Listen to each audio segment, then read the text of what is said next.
Assalamualaikum warahmatullahi wabarakatuh. Saya dengan Muhammad Faisal Ginarso dengan NIM 17102175 0002. Saya akan mempresentasikan tentang interaksi manusia dengan komputer yang berhubungan dengan desain. Jadi tugas ini akan memenuhi mata kuliah tersebut. Yang terhormat Ibu dosen Bu Nurhayati Skom Mkom. Mohon maaf apabila di video ini saya kurang memberikan penjelasan yang maksimal, tapi akan saya usahakan dengan baik. Yang pertama kita bahas dulu interaksi manusia dengan komputer itu sendiri. Jadi hubungan timbal balik antara komputer itu dan user. Jadi interaksi ini disebut dengan proses hubungan timbal balik di antara manusia yang aktif dengan komputer. Jadi MK ini adalah perihal tata bentuk, penilaian dan implementasi sistem komputer interaktif untuk kegunaan manusia dengan kajian fenomena yang ada di dalamnya, atau bisa disebut dengan interaksi antara pengguna dengan sistem. Adapun meliputi komponen-komponennya itu melibatkan yang pertama ada pengguna, sistem, dan interaksi. Jadi pengguna itu bisa disebut sebagai kita sendiri atau manusia. Nah, sistemnya ini bisa dikatakan sebagai mesin. Oke.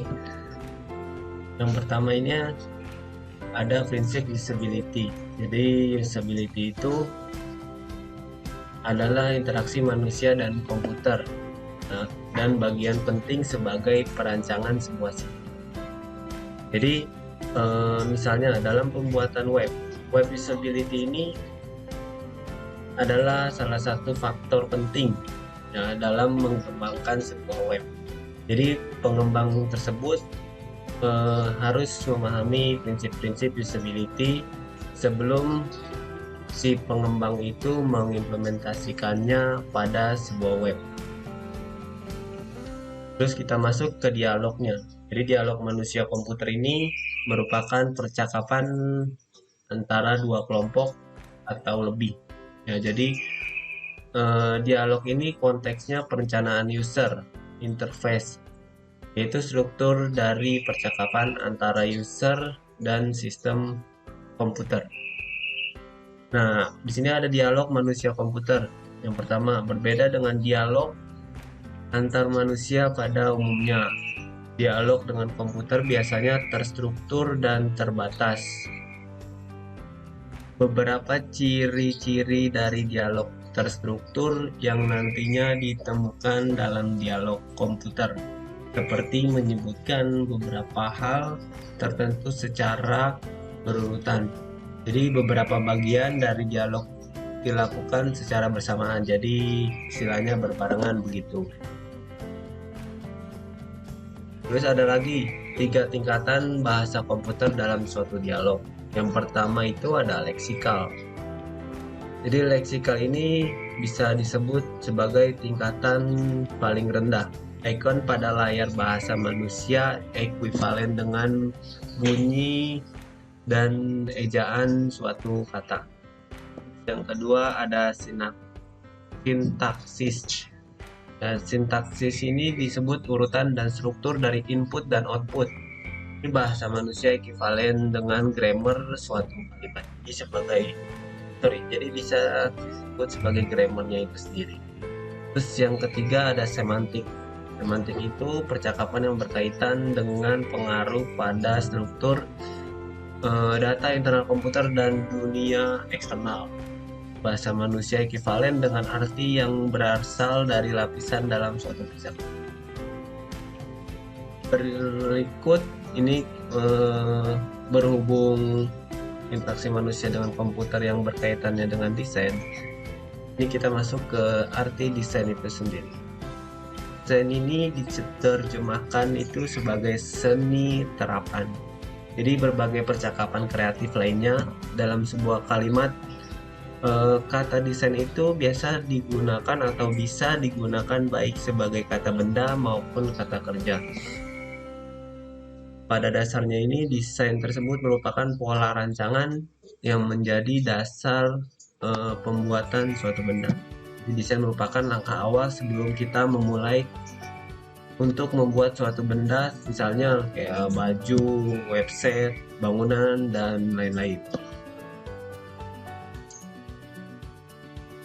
Kita lanjut, prinsip desain. Jadi si desain ini mempunyai prinsip. Saya akan membacakan. Prinsip desain ini membantu menentukan bagaimana menggunakan elemen desain. Ya. Jadi prinsip desain ini membantu kita untuk menggabungkan berbagai elemen desain ke dalam tata letak yang baik sih tentunya. Nah, desain ini mempunyai 5 prinsip. Nah, yang pertama itu ada keselarasan atau harmoni. Terus yang kedua ada kesebandingan atau proporsi. Yang ketiga ada irama atau ritme. Yang keempat ada keseimbangan atau balance. Dan yang terakhir ada penekanan atau empatis. Nah, dari kelima tersebut saya akan menjelaskan maksud dari kelima prinsip desain tersebut. Pertama ada keselarasan atau harmoni, yaitu merupakan prinsip desain yang bisa diartikan sebagai keteraturan tatanan di antara bagian suatu karya. Jadi supaya lebih teratur tatanan-tatanan atau bagian-bagian di desain tersebut. Yang kedua ada kesebandingan atau proporsi, ya, yaitu merupakan hubungan perbandingan antara bagian dengan bagian lain, ya, atau bagian dengan elemen keseluruhan. Jadi nanti bagian-bagian tersebut maupun bagian-bagian yang lainnya akan saling berhubungan atau saling berketerkaitan. Yang ketiga ada irama atau ritme, ya. Ini biasanya terjadi karena ada pengulangan pada bidang ataupun ruang yang menyebabkan kita dapat merasakan adanya gerakan, getaran, ataupun perpindahan dari unsur satu ke unsur yang lain. Jadi gerak dan pengulangan tersebut mengajak mata mengikuti arah gerakan yang terjadi pada sebuah karya. Yang keempat nih ada keseimbangan atau balance. Ya, tujuan dari keseimbangan ini ya supaya karya tersebut diskomfis, ya, menarik dilihat. Jadi desain komunikasi visual sebagai media komunikasi yang bertujuan untuk mentransfer informasi secara jelas, ya, sekaligus estetis, memerlukan keadaan keseimbangan pada unsur-unsur yang ada di dalamnya. Dan yang kelima ada penekanan atau empasis. Jadi bentuk komunikasi ada beberapa bahan atau gagasan yang lebih perlu ditampilkan daripada yang lain. Tujuan utamanya adalah pemberian penekanan adalah untuk mengarahkan pandangan pembaca pada suatu yang ditonjolkan. Jadi nanti pembaca atau yang melihat tersebut dia akan pandangannya itu akan tertuju pada apa nih dari suatu karya atau suatu desain yang ditonjolkan atau yang sangat menarik di desain tersebut. Good. Jadi masuk kita ke ide dalam membuat desain. Dalam membuat desain ini kita memerlukan imajinasi. Nah, menurut para ahli, salah satunya ada Jack Stokes dan Jerry Samuelson, imajinasi tersebut adalah kekuatan dari dalam diri kita sendiri yang memperbolehkan kita untuk mengalami apa yang telah kita alami, apa yang akan kita alami, dan apa yang tidak akan kita alami. Imajinasi ini dapat menembus batas ruang, waktu, dan realitas. Nah, terus kita strategi yang membantu kita bermain dengan daya imajinasi kita untuk memancing ide-ide kalau melalui pembentukan bentuk baru, yaitu ada seleksi. Nah, maksudnya seleksi ini proses pensortiran di mana kita memfokuskan pandangan kita ke satu bentuk tertentu. Ya, jadi untuk diobservasi. Nah, observasi ini biasanya meliputi perhatian detail terhadap bentuk warna, cahaya, terus bahan, bagian-bagian daripada benda tersebut. Terus yang kedua ada akselerasi atau perubahan. Biasanya ini dilakukan pada sebuah benda sehingga tercipta sebuah benda yang baru. Penggabungan dua elemen yang berbeda dapat menciptakan suatu bentuk benda baru. Jadi istilahnya ini untuk menciptakan atau membuat suatu benda atau sebuah benda yang baru. Terus ada abstraksi. Nah, di sini maksudnya abstraksi tersebut pensederhanaan bentuk, jadi sehingga tercipta bentuk yang baru. Terus berikutnya ada spontanitas. Spontanitas ini pencatatan semua ide yang terlintas ke dalam bentuk visual atau dapat juga disebut dengan brainstorming, ya, brainstorming. Oke. Nah, dalam membuat desain ini kita juga mempunyai tantangan. Jadi tantangan tersebut maksudnya gini, merupakan suatu rintangan atau hambatan. Jadi dalam membuat desain tuh kita nggak selalu mulus berjalan dengan bagus. Jadi ada tantangan-tantangan atau hambatan-hambatannya ya dalam pembuatan desain. Jadi umumnya ini seseorang yang mendapatkan suatu hambatan dalam membuat desain. Nah, si orang tersebut akan merasa terganggu dalam proses pembuatan desain. Tapi tidak sedikit orang dalam proses pembuatan desain yang memang mendapatkan hambatan itu bisa menjadi sebuah ide baru, ya, sebuah ide baru dalam membuat desain. Antara lain proses pembuatan, metode merancang, terus produk yang dihasilkan atau rancangannya, serta disiplin ilmu yang digunakan. Nah, terus contoh desain dalam kehidupan sehari-hari. Nah, biasanya kita sering melihat advertising atau periklanan. Ya, jadi salah satu penggunaan yang paling menguntungkan grafisnya. Jadi melakukan pekerjaan iklan atau mengambil iklan potensial ke akun saat membuat seni untuk meningkatkan peluang penjualan karya seni. Terus ada lagi bisnis. Ya, digunakan dalam bisnis dan ekonomi untuk membuat diagram keuangan dan table. Terus bisa juga di politik untuk terang-terangan berpolitik seperti kartun, grafiti, seni poster, terus desain bendera dan lain-lain. Ada lagi tentang education atau pendidikan. Nah, digunakan dalam buku teks terutama yang menyangkut mata pelajaran, contohnya seperti geografi, sains, terus matematika, ya, untuk menggambarkan teori dari konsep seperti anatomi manusia. Terus ada lagi contoh desain lain, film dan animasi.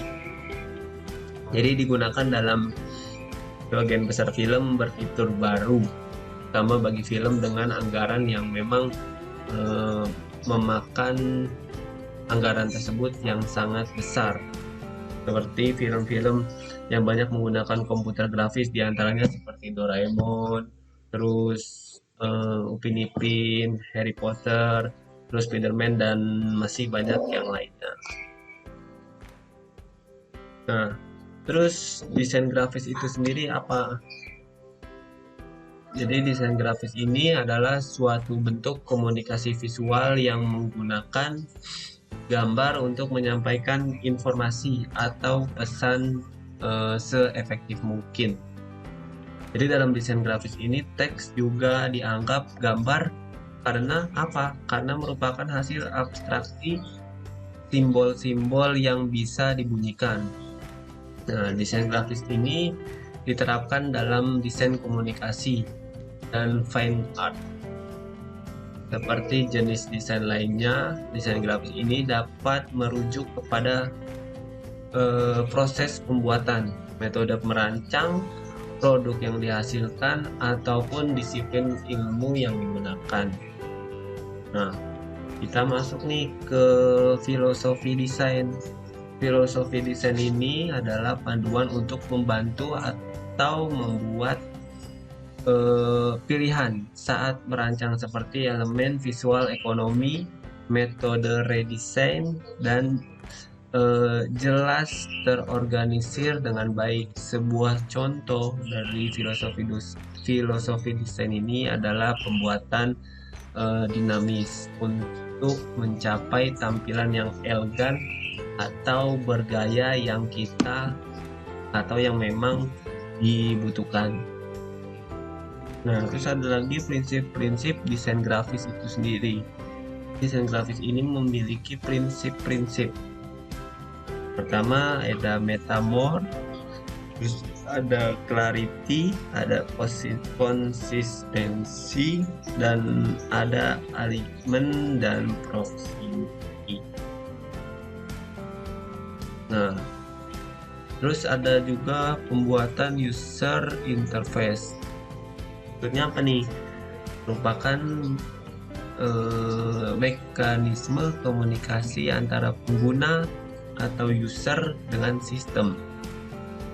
Jadi dapat menerima informasi dari pengguna atau user itu sendiri dan memberikan informasi kepada pengguna untuk membantu mengarahkan alur penelusuran masalah sampai ditemukan suatu solusi. Digunakan untuk mempermudah user dalam mengkomunikasikan bentuk desain ke dalam sebuah gambar, terus tulisan, dan sebagainya. Nah, terus user interface itu ada dua jenis, ya. Ada dua jenis. Yang pertama ada GUI atau juga kepanjangan dari Graphical User Interface. Maksudnya ini menggunakan unsur-unsur multimedia seperti gambar, terus suara, dan video. Nah, terus untuk berinteraksi dengan pengguna. Terus yang kedua ada text based, menggunakan sintak atau rumus yang yang sudah ditentukan untuk memberikan perintah. Terus juga ada tipografi. Tipografi ini berasal dari kata Yunani yaitu typos, ya. Typos ini artinya bentuk dan grafin, atau artinya itu menulis. Jadi merupakan suatu ilmu dalam memilih dan menata huruf dengan pengaturan penyebarannya pada ruang-ruang yang tersedia. Nah, teman-teman, jadi tipografi ini ingat ya, berasal dari kata Yunani yaitu typos, artinya bentuk dan grafin atau menulis. Nah, menggunakan gabungan bentuk huruf cetak, ukuran huruf, terus ketebalan garis, terus lagi spasi antar huruf, garis pandu, dan jarak antar baris. Jadi sehingga dapat menolong pembaca. Untuk apa? Untuk mendapatkan kenyamanan membaca semaksimal mungkin. Jadi untuk memudahkan si pembaca tersebut. Jadi supaya enak loh nih bacanya dan tulisan tersebut. Terus ada juga font. Font ini huruf. Dan jadi kumpulan lengkap dari karakter atau huruf dalam satu bentuk desain seperti ukuran, terus gaya hurufnya seperti apa. Jadi font ini menjadi sangat penting. Kenapa bisa disebut karena penting? Nah, jadi font ini bisa disebut seperti itu karena mewakili isi yang akan disampaikan oleh pemberi pesan. Jadi dengan font tersebut si desainer ini dapat menuangkan pesan apa yang ingin disampaikan. Jadi agar pesan tersebut dapat disampaikan dengan lebih efektif kepada si pembaca pesan, maka perlu diperhatikan pemilihan jenis huruf atau jenis font yang tepat dengan isi pesan yang ingin disampaikan. Nah, terus ada warna. Jadi warna ini dapat didefinisikan secara objektif ya sebagai sifat cahaya yang akan dipancarkan, atau secara subjektif atau psikologis sebagai bagian dari pengalaman indera penglihatan. Nah, jadi secara objektif atau fisik, warna ini dia dapat diberikan oleh panjang gelombang. Ya, dilihat dari panjang gelombangnya, cahaya yang tampak oleh mata itu merupakan salah satu bentuk pancaran energi yang merupakan memang bagian yang sempit dari gelombang elektromagnetik. Terus ada lagi desain ikon, teman-teman. Desain ikon ini proses merancang grafik ya. Proses merancang grafik simbol yang mewakili beberapa fungsi atau beberapa fantasi atau motif atau abstrak yang nyata. Entitas atau tindakan sebagai tambahannya. Jadi dalam konteks aplikasi perangkat lunak, ikon ini merupakan suatu program, merupakan fungsi data atau pengumpulan data pada komputer sistem. Jadi desain icon ini dapat dinikmati sesederhana dengan gambar datar 2 dimensi atau silhouette hitam, atau kompleks yang menyajikan kombinasi dari elemen desain grafis seperti satu atau lebih warna gradien linier. Nah, teman-teman, dari penjelasan yang saya sudah sampaikan, dari presentasi yang sudah saya sampaikan, ada kesimpulan dari pembahasan tersebut. Nah, jadi kesimpulannya ini, interaksi sebuah proses hubungan timbal balik di antara manusia dengan komputer. IMK ini adalah perihal tata bentuk, penilaian, dan implementasi sistem komputer interaktif untuk kegunaan manusia dengan kajian fenomena yang ada di dalamnya, atau juga interaksi antara pengguna dengan sistem.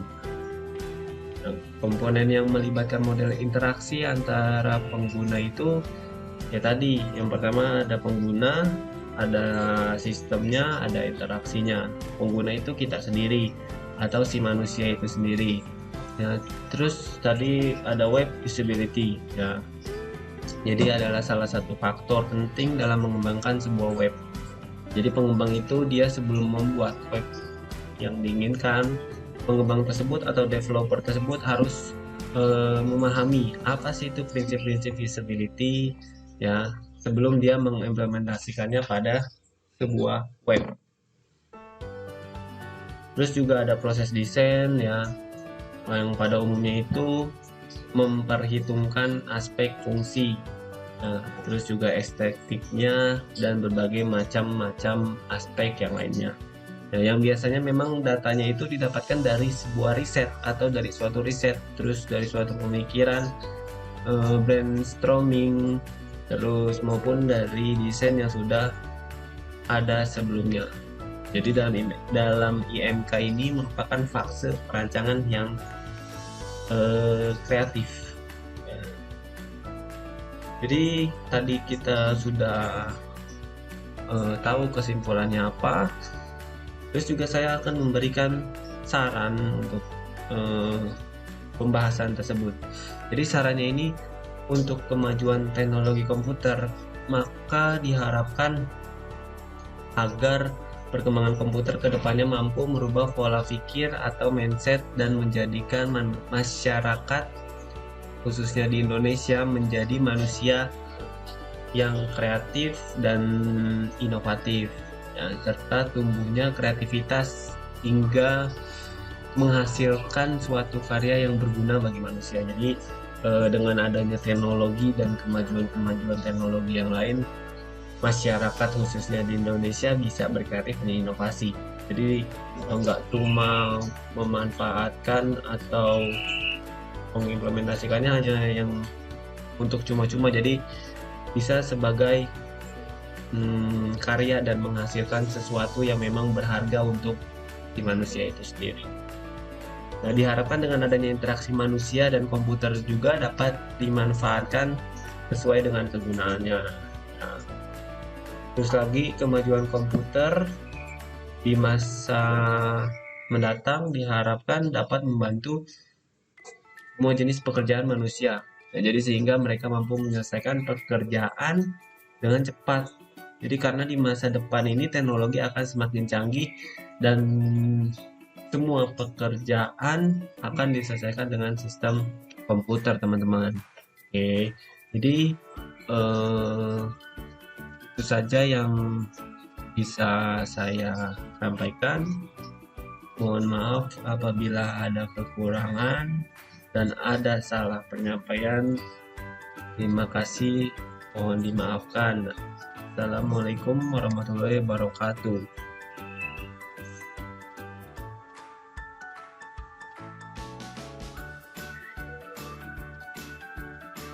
Ya.